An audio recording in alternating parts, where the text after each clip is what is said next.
Now, the conversation continues on Project Community Split State, a WISN 12 News special. Your thoughts on President Donald Trump? I love him. Why? I think he's doing a really great job. I think he's doing what he said he was going to do in his campaign. I think he's reduced taxes. He's defending our borders. You know, do I like his tactics all the time? No. But I think he's rolling up his sleeves and he's getting a lot of good stuff done. Anyone disagree? Yeah. I think. Priscilla, go ahead. Are you shocked? No, I'll let him go first because you chimed in. No, you go first. Well, I would just like to know, like, you said he's doing a really good job and like cutting taxes and protecting our borders. Like, how? Well, so I think with protecting our borders, he's basically taking the line and saying, we're going to draw a line. We can't be a nation without defending our borders. And he's saying it's time that we enforce that. I guess my question was, like, how do you see him protecting the border? Like, there are so many entry points to the U.S., and he's solely focused on Mexico. As far as like drug trafficking or what have you, most of it comes from legal points of entry. How do you see that as a positive? There's a lot of data that says there's been a lot of issues with not having firmer rules around that border in particular. I think what Chriselle is also asking is why focus just on this particular border as opposed to the border with Canada and also our other ports of entry. All borders should be looked at. I'm trusting that leadership is effectively looking at points of priority. I'm trusting that that work has already been done. But it's a fair point if there's bigger problems with other borders. One of the things that actually got President Obama in a lot of hot water with his supporters was the fact that he increased border security. The problem that's basically been stoked to get people afraid is basically untrue. Bob, I want to get you in because I know you're a retired military and you don't see it as just President Trump. I agree with her.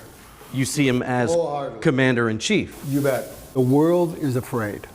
Who takes care of the world? Americans. Somebody needs help, who do they call? They call us. Why? Because we're going to go. And I'm willing to die for whatever the president tells me that I might die for. And no one at this table can ever say what I'm willing to die for. 90% of the heroin that comes into this country comes from Mexico. The primary source of crossing human trafficking comes from Mexico, not through the ports. And a wall won't safeguard that. And you know that how? And Because anyways, we have walls all over that area, and they're still getting through. I don't It's a know if I fact. agree with those But it's a fact. those numbers. When you build the wall and you're done building the wall and they find other ways around the wall, then what are you going to do? you get smarter. So majority of the people don't want this wall. It seems like we're being forced to pay for this wall that we weren't supposed to pay for in the beginning, like to begin with. I tell people, pick what you really, really believe in. Pick what you really, really believe in, and that's who you vote for, because no one's going to give you everything you want. Jason, I know you want to get something in. Go ahead, we're going to change topics. We can build a wall and keep people out, but what are we doing to make ourselves individually better as Americans? You know what I mean? Like, we can keep the drugs out, we can keep all that stuff out. They're still gonna find a way to bring that stuff here. But I guess if you're gonna make anything great again, you gotta start with yourself. Another topic that has been divisive is the issue of kneeling during the national anthem. Colin Kaepernick and his push to raise awareness about social justice. I know we got a lot of opinions. Oh, yeah. I'm gonna let somebody else go if they want to on that topic. If they don't want to, I can start. As far as I'm concerned, he can do whatever he wants. I support his decision to kneel or to sit. He's making a statement. He's saying what he wants to say. And when people say to me, he's a millionaire, that's not a qualifier to cancel out the idea. This is right. He's an American. He has every right to do it, period. Bob, you're shaking your head no. Why did the players join with his? Because they agreed with what he was saying. Wrong. They agreed with his right to kneel. I wouldn't necessarily say that. I would say maybe it was a mixture of both. The reason that he did it, like, it's valid. It happens every day. What did he say to validate it?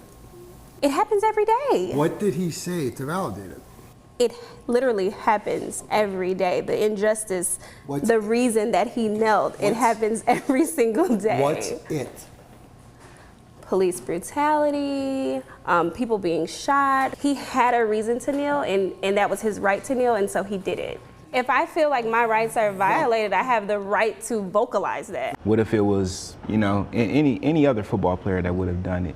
Would it be the same outrage? And being African American is different, right?